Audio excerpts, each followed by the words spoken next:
कुरुक्षेत्र का युद्ध समाप्त हो चुका था। जहाँ कभी शंखनाद और शस्त्रों की झंकार गूंजती थी, वहाँ अब केवल शमशान की भयानक शांति और चील कौवों का शोर था।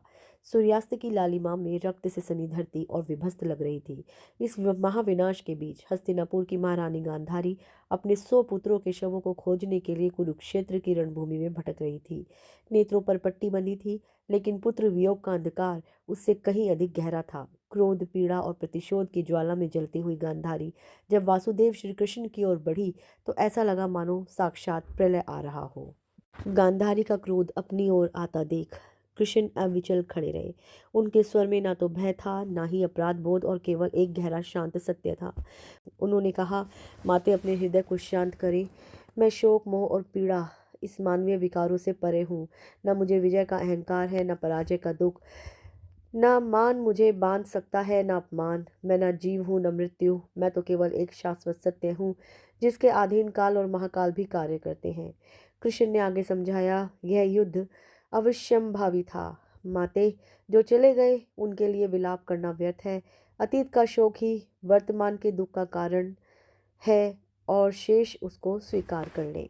कृष्ण के मुख से ज्ञान की ये बातें सुनकर गांधारी का धैर्य का बांध टूट गया। एक माँ का हृदय उस समय दर्शन शास्त्र नहीं, सांत्वना चाहता था। चीख कर वह उठी, मौन रहो कृष्ण। गांधारी का स्वर कांप रहा था। तुम यह सब बड़ी सरलता से कह सकते हो केशव, क्योंकि तुम जगत गुरु हो सकते हो, पर तुम माँ नहीं हो। तुम क्या जानो उस पीड़ा को जो एक माँ महसूस करती है जब उसकी कोख उजड़ती है। तुम मोह त्याग की बातें करते हो, तो जाओ अपनी माता देवकी से पूछो कि पुत्र वियोग क्या होता है। गांधारी का विलाप अब हृदय विदारक हो गया। पूछना देवकी से कि उसे कैसा लगता था जब कंस उसके नवजात शिशुओं को, उसके कलेजे के टुकड़ों को एक एक कर पत्थर पर पटक देता था।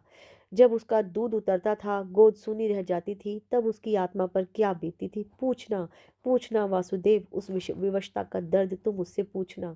इतना कहते कहते गांधारी, जो हस्तिनापुर की साम्राज्ञी थी, एक साधारण स्त्री की भांति धूल में गिर पड़ी। कृष्ण ने आगे बढ़कर उन्हें संभाला और अपने पीताम्बर से आंसू पोंछे, पर गांधारी का दुख कम नहीं हुआ। रूंधे गले से उसने कहा, कृष्ण, तुम्हारी माँ ने 6 पुत्र खोए, पर मैंने तो अपने 100 पुत्र खो दिए। एक पूरा वंश मेरी आंखों के सामने चला गया। कृष्ण ने करुण स्वर में उत्तर दिया, माते, कौरवों ने अधर्म का मार्ग स्वयं ही चुना। कर्म का फल तो भोगना ही पड़ता है। मैं किसी के कर्म क्षेत्र में हस्तक्षेप नहीं करता। गांधारी ने व्यंग भरी हंसी के साथ कहा, हाँ, यह कहकर तुम बहुत सरलता से अपना पीछा छुड़ा लोगे, पर याद रखना केशव, पुत्र चाहे योग्य हो या अयोग्य, पापी हो या पुण्य, पर माँ कभी अपने पुत्रों के साथ भेदभाव नहीं करती। गांधारी ने एक अंतिम तर्क दिया, यदि मोह और ममता अज्ञान है, तो तुमने इस सृष्टि को ऐसे क्यों बनाया? क्यों नहीं बनाया केवल ज्ञानियों का लोक? तुम भी जानते हो कि तुम्हारा ही नीरस, कठोर और यथार्थवादी ज्ञान संसार को ही नहीं चला सकता। संसार प्रेम और ममता से चलता है, और स्वयं तुम भी अपनी लीलाओं से इस मोह का सहारा लेते हो। तभी से झुकाए युधिष्ठिर और अन्य पांडव वहां पहुंचे। कृष्ण ने उनको रोकना चाहा, पर धर्मराज युधिष्ठिर ने कहा कि वे गांधारी के चरणों को छूना चाहते हैं।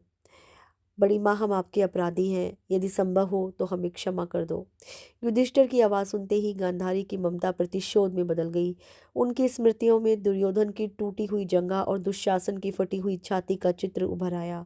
भीम का वह रौद्र रूप याद आया, जिसने उनके पुत्रों का रक्त पिया था। गांधारी ने अपनी पट्टी के भीतर से ही पांडवों को भस्म कर देने वाली दृष्टि डाली। स्थिति की गंभीरता को भांपते हुए कृष्ण बीच में आ गए और सत्य बोल उठे, माते, उस जंगा का टूटना आवश्यक था। उसने आप वधु का अपमान किया था। उसकी छाती का चीरना भी अनिवार्य था, जिसने कुल वधु के केशों को छूने का दुस्साहस किया था। यदि इनका वध ना होता तो भविष्य में समाज अधर्म को ही अपना आदर्श बना लेता। कृष्ण का तर्क सत्य था, पर एक दुखी माँ के लिए सत्य कड़वा विष था। क्रोध से थरथर कांपती हुई गांधारी ने अपनी जटाएं खोल दी और हाथ में जल लेकर बोली कि हे माधव, सुनो, मैं गांधारी अपने जीवन भर के पवित्र धर्म और तपस्या के पुण्य बल से तुम्हें शाप देती हूँ। जिस प्रकार तुमने मेरे कुरुवंश का नाश किया है, उसी प्रकार कौरव स्त्रियां अनाथ होकर रो रही हैं, और उसी प्रकार तुम्हारे भी यदुवंश का विनाश होगा।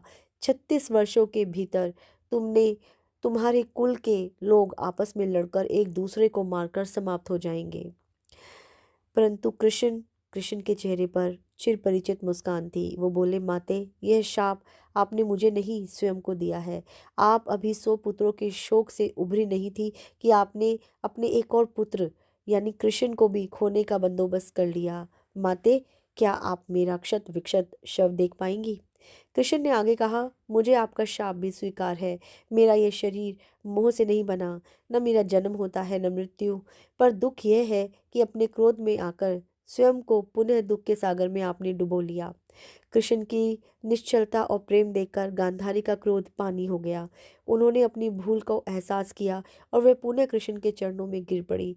हे गोविंद, मैंने ये क्या किया? कुरुवंश को तो नहीं बचा पाई, पर कम से कम अपने यदुवंश को तो बचा लेती। मैं भिक्षा मांगती हूँ माधव, मैं और पुत्रों के शव नहीं देखना चाहती। कृष्ण ने उन्हें उठाया।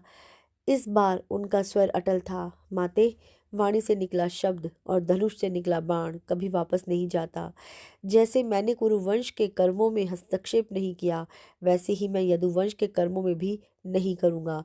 जो अधर्म का मार्ग चुनेगा उसे नष्ट होना ही होगा, चाहे वह कौरव हो या मेरा अपना ही यदुवंश। मैं धर्म का त्याग नहीं कर सकता। और इस प्रकार कुरुक्षेत्र की उस संध्या में एक माँ के शाप ने एक युग के अंत की नींव रख दी।